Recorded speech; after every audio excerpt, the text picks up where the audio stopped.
Good morning, good morning. So, merong nag-comment na gusto niyang... Sino ito? Sino yung nag-comment? Sino yung nag-comment? Si Ma'am Elnora Enero 5. Thanks for sharing, sis. Question lang po regarding FAM insurance. Pa-share naman po ng range for the whole FAM. Yun. So, thank you sa lahat ng mga nagko-comment, mga nakaka-appreciate ng mga videos natin. Nakaka-inspire mag-video ng mag-video, mag-upload ng mag-upload dahil sa inyo kasi syempre alam nating may pakinabang doon sa mga sinishare namin. So, very welcome yung inyong mga comments, questions, lahat naman yun sinasagot namin as much as we can. Yun. So, yung maganda yung tanong niya regarding sa insurance. Actually, pagdating namin dito, zero knowledge ako kung ano yung mga kailangang asikasuhin. Mabuti na lang yung employer natin, si Town Kids, sa orientation, detailed nilang ini-explain kung ano yung mga kailangan, ito yung mga process, tapos very din sila, approachable kapag may mga tanong kami, isang message lang namin sa kanila kung anong process nito, kung paano gawin, sino pwedeng kontakin, meron din silang pinaprovide na information. Pero sa dami ng kailangang asikasuhin pagdating natin dito, tapos syempre nag-orientation agad sa work, which is doon ako nakafocus kasi sa kailangan matutunan ko yung mga process, tapos yung duty ko, doon ako nag-focus. May mga napabayaan akong kailangang asikasuhin agad pagdating dito. I-discuss natin yon. Maliban doon sa health insurance, marami pa tayong ibang kailangang i-process pagdating natin. Pero, syempre ano ba yon? Una, syempre yung bahay, natutuluyan. Okay, sa Town Kids, may provided silang 1 month accommodation. Free of charge yon. Ang kailangan pala pagdating dito is yung network, yung data. Kung paano ka magkakaroon ng internet para makipag-communicate, mag-book ng ride like Uber or Lyft, mga ganon. Kailangan mo siya. Pambili sa Amazon, kailangan mo rin siya. Yung mga ganon. Pang-message sa mga kaibigan. So, yun yung unang-unang kailangang isettle bago pumunta dito. Wala ako noon, so nahirapan kami. Pero dahil natutunan ko na nga, na-apply na ni Daddy yun. So, nasa Pinas pa lang siya. Sinet na namin ang cellphone ng eSIM. Tama? eSIM? Oo, nag-eSIM ka na. Yung Telo, nag-Telo kami kasi mura siya. Yun ang Depende pa din yun sa cellphone. Sa cellphone nyo. Merong cellphone na walang eSIM. Oo. Kaya i-check nyo yung phone nyo doon sa settings, search nyo eSIM. Tapos, kung ma-activate nyo siya. So, ang ginawa namin... Pero meron din namang, yung physical SIM card. Diba? Kaya lang yun kasi makukuha mo pa dito. Hindi mo siya magagamit pagtungtong mo ng airport ng US. Kung may eSIM ka at na-activate mo na siya, ma-activate mo siya pag tungtong mo mismo dito sa US. Di ba na-activate mo sa iyo yung unang stop mo, which is dito na nga pala. Yun. Ano lang siya, online activation lang siya.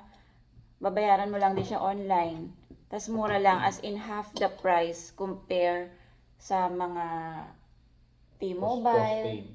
Prepaid kasi considered. Hindi, may prepaid din yung sinasabi ko sa T-Mobile. Magkano? Or iba-iba. 50 sa kanila. Prepaid din yun, 50, unlimited internet, mga ganon. Pero dito sa Telo, prepaid din siya. Tapos, din naman yung ano, no? May cap nga lang.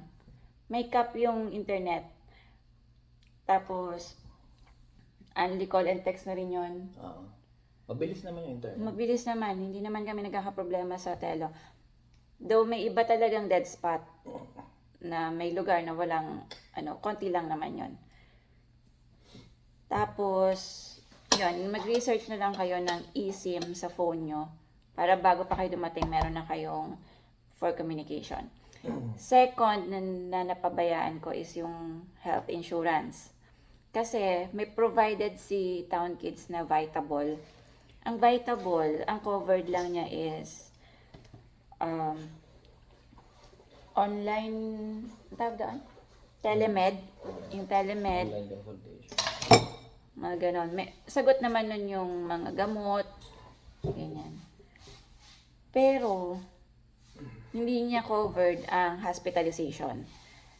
And require dito, kasi nung sinerch ko, tinatanong ko kung require ba akong kumuha ng ano. Ang sagot naman is, hindi daw, sabi ni GPT. So, hindi ko siya agad inasikaso. Ewan ko kung ano bang repercussion na hindi ako agad kumuha. Ang sabi lang naman niya, hindi ako mako-cover ng insurance kapag na-hospitalize ako. And then, kumuha ako after na ng 3 months ko na stay dito. Tapos, pagkuha ko, inuna namin yung mga bata. Ang mga bata kasi, kapag pasok pa tayo sa low income, sagot sila ng Medicaid. Tama? Medicaid. So, wala tayong babayaran. Government ang nagbabayad sa kanila.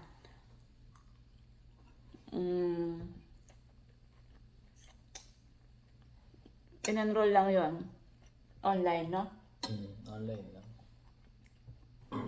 Meron kaming kausap na, anong tawag sa kanya, Dad? Broker ba tawag sa kanya? Parang, Si Miss Lizelle. So, siya yung nag-process nun. Binigyan niya kami yung link, nag-fill out kami. Tapos yun. Tapos kami, kasama rin pala kami sa application noon, nung Medicaid. Tapos, madedenay kami kasi may sahod nga ako. Ang mga bata, ang mako-cover lang kasi low income. So, since denied kami sa Medicaid, wala kaming insurance. Kailangan naming magbayad ng premium. Which is, ang kinuha namin is yung Oscar. Ito. Ito siya. Ito yung card namin. Ngayon, isa lang yung binabayaran namin, covered na kaming mag-asawa. Ang binabayaran namin, yung pinakamababa namin kinuha, magkano, Dad? Sagot na yung medical at saka Opta. Dental. Opta yung naiwalay. Medical at saka dental, magkasama na dito sa aming dalawa. Ang binabayaran namin monthly ay $241 monthly yon. So, naka-auto-deduct na yan sa aking credit card. Dental ba? Tapos, nag-avail din kami ng dental. Actually, ang Opta and dental, optional. Pwedeng hindi kunin. So, kinuha na lang din namin para wala na kaming isipin kung sakali magka-emergency sa ipin or sa mata. May coverage tayo kahit paano. Yun. Ang dental, $25 per month ang binabayaran namin. Covered na kaming dalawa. So, yun. Kung, ito yung, namin, ito yung, covered sa amin. Kita ba? Ayan. Yung deductible, 3,300 individual. Yung isang price, yung 6,600 pang yan, pang family na. Out of pocket, 9,300. Tapos yan na yung, wala kaming babayaran kapag virtual visits. Pag primary care, may $50 after nung deductible. Specialist, 75. Urgent care, 75. Emergency room, 50%. So, yun. Medyo nakakalito yung medyo nakakalito yung kung paano nag-work yung insurance dito sa US kasi may deductible tsaka out of pocket. Based lang sa pagkakaintindi ko, based lang sa research ko, ang deductible, let's say for example, ma-ER ako or ma-hospitalize ako.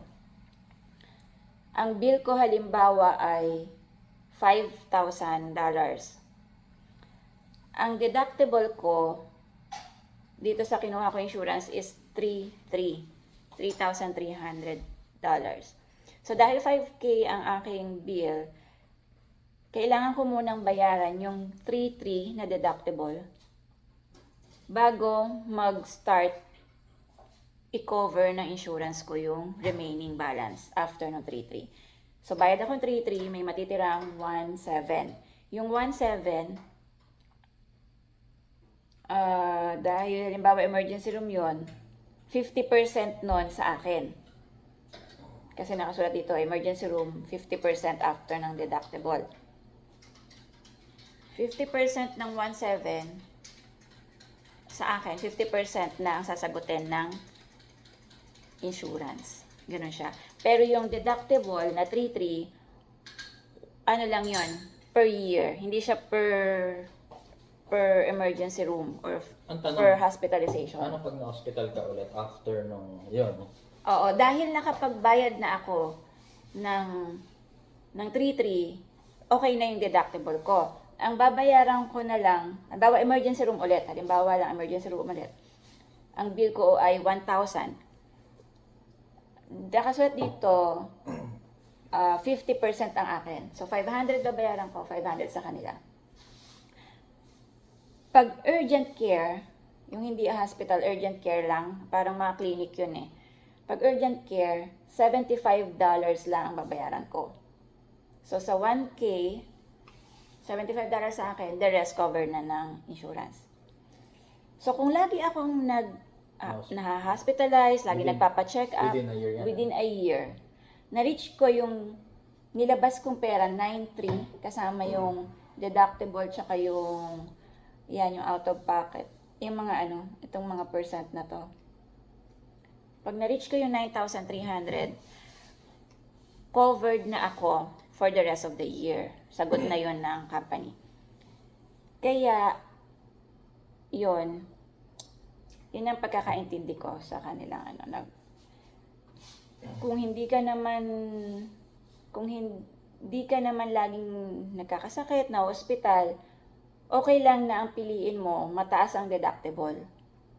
Pero kung lagi yung may mga sakit na, yung talagang may mga chronic condition, ang pinipili nilang insurance, yung mababa yung deductible, tsaka mababa yung out of pocket. Pero mataas ang monthly premium nila. Ito kasi mababa ang monthly premium natin. Yun, ganun nag-work ang Saka pinaka the best talaga. Meron ka na ng stock na pera na, yung deductible. yung 3,300. Oo. Kumbaga may savings ka. Just in case. Kasi yun yung unang-unang may babayad. Pero, pag wala daw talaga, pwede yun utang. Hindi ka gaya sa Pinas na pag wala kang pera, hindi ka gagamutin. Dito, gagamutin ka talaga nila kahit wala ka pang insurance. Pero magkakaroon ka lang ng record, utang mo siya. Babayaran mo na lang siya, huhulugan mo, depende sa'yo. Maapektuhan lang yung credit score. Hindi ka makakalabas ng hospital Oo. kasi hindi ka bayad. Hindi ganon dito. Meron ka lang talagang utang. Which is, record mo yon. Yun. So, kapag dating, kuha agad ng insurance, hanap ka agad ng broker. Ang maganda dito sa broker namin, Pinoy siya, so madaling kausap. Nasa New York siya. Tapos mabilis mag-response. Tapos may mga options na ibibigay sa'yo. Yun. Yun ang ating health insurance. Though marami pang ibang options sa hindi depende sa health conditions nyo ang kukunin yung insurance. Next na kailangang gawin pagdating is yung license nga. Kailangan asikasuhin agad yung license dito sa New Jersey, within 2 months lang. Ako ay nagpa-petics na naman dahil nga wala pa si daddy nun, hindi ko pa siya nagkasama. Hinintay mo pa kasi ako nun. Kasi talaga si daddy talaga ang taga-process ko ng mga application online, siya lahat yon.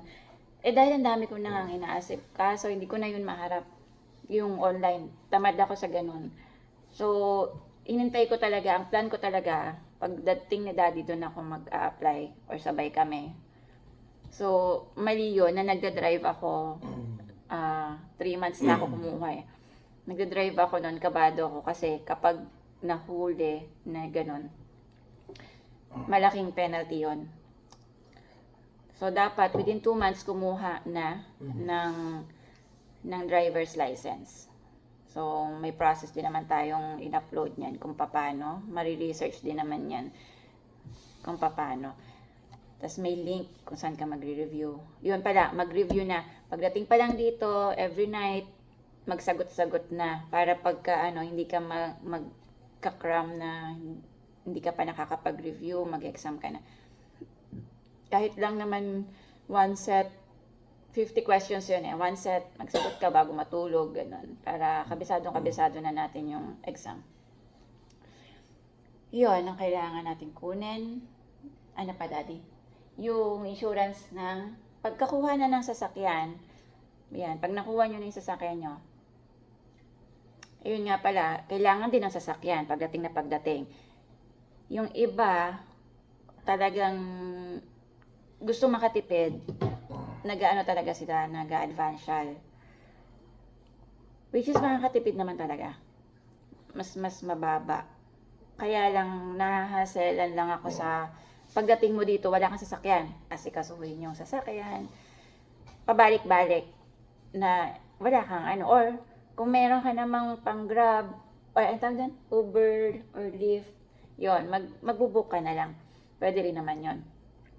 Basta mag-expect ka ng mga 1 month na wala ka munang sasakyan kasi nga nag-aasikaso ka. Kung kailangan na agad mag-duty, yun, mag-book ka lang ng book, which is magastos din. Pag nakuha na yung sasakyan, kailangan agad na ang insurance nun. Hindi mo siya pwedeng i-drive nang wala kang insurance ng sasakyan. So, based sa mga naririnig namin, Progressive and Geico ang pinaka-mura na nag-o-offer ng insurance. Ang nakuha namin is Progressive. Kasama na din sa ino-offer nila yung insurance ng bahay. Renter's insurance. Yung kapag nasunog, yung house, ay may makukuha ka. Yung nasusunog yung bahay kasi hindi naman lagi important na may insurance kasi nga pag nagkasunog kahoy 'di ba? Kahoy yung mga bahay dito. Hindi kagaya sa atin na semento. Though magandang klaseng kahoy.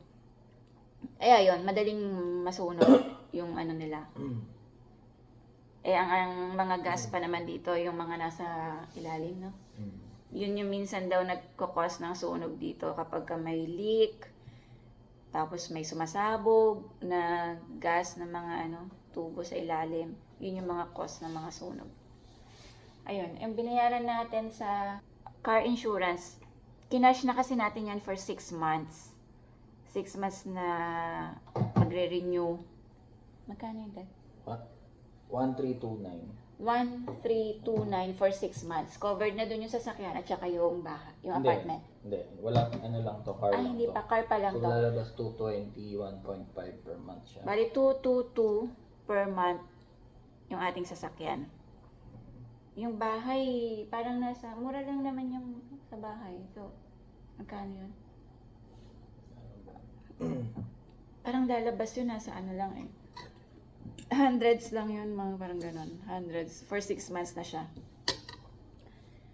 Yun. So, ang nakuha natin, car insurance is 200 22 per month. Pwede na rin. Kasi yung iba, ewan ko yung iba, nakuha nila 300 plus. Ang mahal-mahal. Meron pa nga 400 pa nga si Kuya Aaron, ano. Anyway pala, ang maganda dyan sa car insurance, pwede kang magpalit anytime. So kahit kami, bayad na kami for 6 months sa Progressive, mag-inquire kami, pwede kami mag-inquire sa Geico, which is ginawa yun ng isa naming kasamahan. Tumawag siya sa Geico, nagpa-estimate siya kung magkano ang magiging insurance niya, coverage, magaya. Naging 180 na lang siya per month. Ang binabayaran niya dati is 200 something or nasa 300 sa Progressive. So, kumuha na siya sa Geico. Kasi pagkuha mo doon, hindi pa siya agad mag-take effect eh. May specific date siya mag-take effect. So, pagkuha mo doon, masecure mo na yung insurance mo sa Geico. Tumawag naman siya sa Progressive na ipapakat na niya yung insurance niya sa Progressive ng ganong date. Kung kailan mag-start yung sa Geico. Then, yung binayad mo doon, kung nag-advance payment, ibabalik ni Progressive sa'yo yun. Yun. So, yun yung maganda. Pwede kang maghanap na mas mura. Okay? Anyway, ang insurance dito ng sasakyan, tataas siya kapag meron kang accident na incur. Halimbawa, nakabangga ka or basta't any record na nag-claim ka sa insurance mo or nag-claim yung nabangga mo sa insurance mo, expect mo na next kuha mo na ng insurance, tataas siya. Kaya ang ginagawa dito nung iba, kapag mga maliliit lang na damage, mga pinababayaan na lang nila, hindi na nila nire-report kasi nga tataas ang insurance nila. Ganun. Tapos, meron kami palang incident sa isa naming kasamahan. Last week, nabangga siya. So, kasi may kasabay siya, mga kasama sa trabaho, pupunta dun sa event ng Town Kids. May pa Nurses Week party kasi si Town Kids. So, papunta sila maraming sumabay sa kanya. So, kwentuhan si ate, parang hindi naging focus sa driving. Ang nangyari ay, so mabilis ang takbo niya, red light kasi, tas nag-green na. So nakita niya na nag-green. So parang hindi na siya nag-menor. Hindi siya naka-full stop. Hindi pa pala umaandar yung kasunod niya. Parang ganon. Naabutan niya. So nagbangga niya. Hindi naman malaki ang damage. Nagtanggalan lang yung mga clip sa harap. Tapos nabasag ang kanyang plate number. Nagasgas yata yung nabangga niya. So, yung nabangga niya hindi nag-i-English. Tumawag na lang daw ng police. Tapos, yun ang hindi ko alam kung paano tatawag ng police dito. Anong number? 911 siguro. Hindi, 911 daw. Ang tatawagan if may nangyaring sa mga sakay mo na kailangan ng immediate medical attention, 911. Pero pag hindi daw, local police lang. Yun ang hindi ko alam. Kaya nga, hindi. Ang tatawag na nun, yung 911 na operator, siya na Hindi, may number daw yan. So, i-research natin din kung ano number ng ano. Anyway, tanong din natin. I-research nga natin yan. Kung pwede naman talaga 911. Pero usually, dalawa na yung kasamahan ko na bangga. Ang tumatawag ng police, yung kabanggaan nila. Hindi sila kasi nga hindi nila alam paano tumawag. Pag tumawag ka kasi, report mo kung nasaan kang location. Yun. Yun lang naman yan. Tapos kung ano nangyari. Yun na. And isang tip na natutunan ko kay GPT. Pag nabangga ka or nakabangga ka daw, huwag ka nga amin. Para sa insurance, hindi masyadong tumaas. Like, ang sabi niya, halimbawa, nabangga mo siya, ayun pala, ang reason ni ate, imbis daw na break yung ipapress niya, nalito siya, nagas niya. So, yun. Umano, naabutan niya talaga. So, yun, dapat kung mag-investigate si police, wag mo sabihin na nagkamali ka ng press. Na press mo yung gas, hindi yung brake. Ano na lang yung pwedeng mag-lie na hindi ko nakita na nag-full stop siya, bigla siyang nag-full stop, mga ganon. Hindi mo napansin. Mga ganon lang. Para hindi masyadong mataas yung yung next insurance premium. Ayun. Yung isa ko naman kasama, pakanan siya. Hindi siya nakalingon sa kaliwa kung may parating. So, basta na lang siya kumanan. So, hindi niya sinabi na gano'n, hindi siya lumingon. Ang sasabihin mo, syempre, hindi mo siya nakita, masyado siyang mabilis. Hindi mo siya napansin na malapit na siya pala. Pero kung sasabihin, hindi ka kasi lumingon. Tataas ang ano mo. Sobrang taas ng iyong. Pero ang maganda doon sa isang kong friend na yon, ang gamit pa niya ay rental car. Kaya, hindi pa niya yun insurance. Hindi yun tataas. Hindi naman niya yun record eh. Yun ang maganda sa rental car. Sagot nila, kahit anong mangyari, mabangga mo, sagot nila yung ano, insurance. Papalitan lang nila ulit ng bago yung sasakyan mo, parang walang nangyari.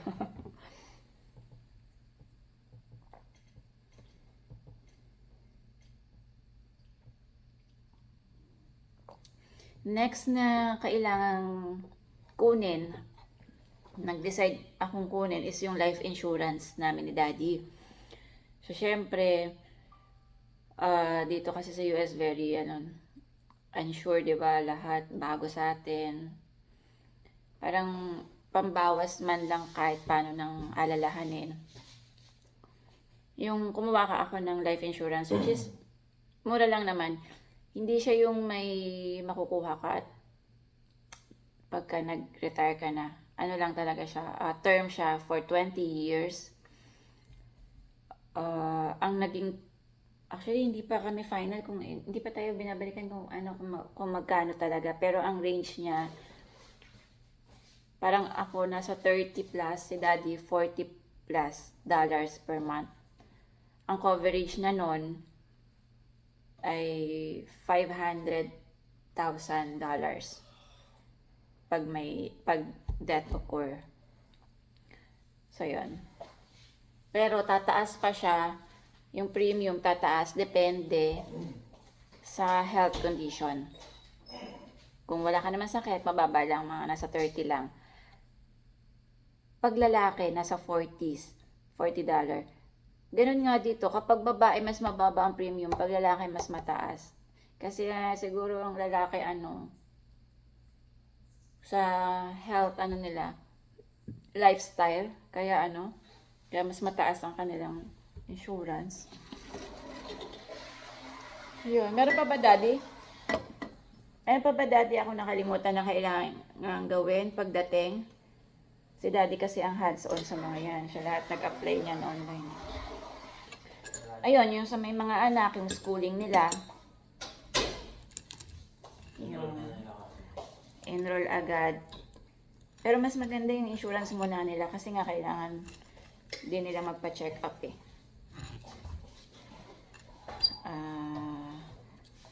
Lahat ng records, vaccination records, kailangan dito. Dadalhin nyo yun.